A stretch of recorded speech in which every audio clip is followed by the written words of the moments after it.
तो hello guys, स्वागत बा आप सभी लोग का फिर से एक हमारे नया ब्लॉग में। तो देख सकते हो हमारे दो छोट भाई अमन जा आई बन मिले। तो दोस्त के शादी हो तो वही खाना वाना बनाता।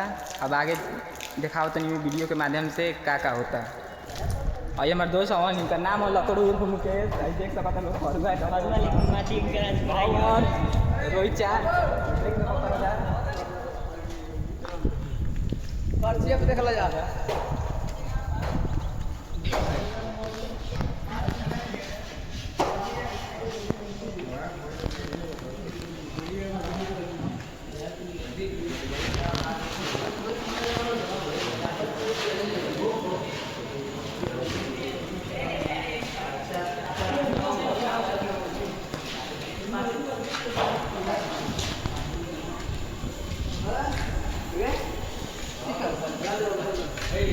मालूम